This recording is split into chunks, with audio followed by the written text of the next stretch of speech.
If you want to know how to export Tinkercad designs, whether it's for 3D printing, laser cutting, or bringing your model into another program, you're in the right place.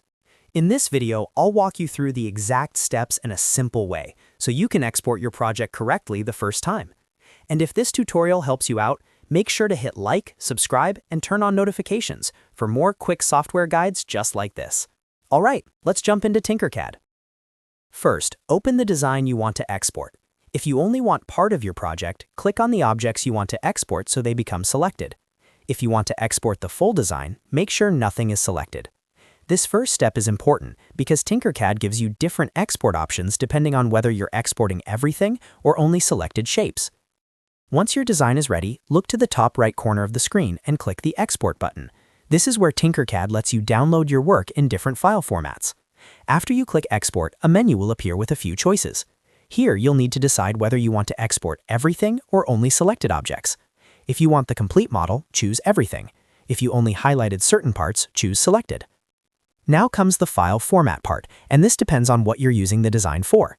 If you're 3D printing, the most common format is STL. This is the standard choice for most printers and slicing software. You can also choose OBJ if you need a format that includes more detail or works better in certain programs. If you're doing laser cutting, choose SVG.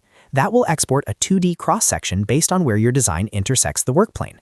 And if you're moving your model into an AR, VR, or game engine workflow, you can choose GLB, which is useful for GLTF-based environments. After you pick the correct file type, Tinkercad will prepare the export. Then simply click the download option, and your browser will automatically save the file to your computer. From there, you can upload it into your 3D printing software, send it to your laser cutter workflow, or open it in another design tool. If the file doesn't seem right, just go back and double-check whether you exported everything or selected, and make sure you chose the correct format for your project.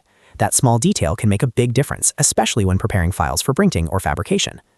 So just to recap, open your design, select the objects you want if needed, click Export, choose Everything or Selected, pick the file format like STL, SVG, OBJ, or GLB, and then download the file. That's all there is to it.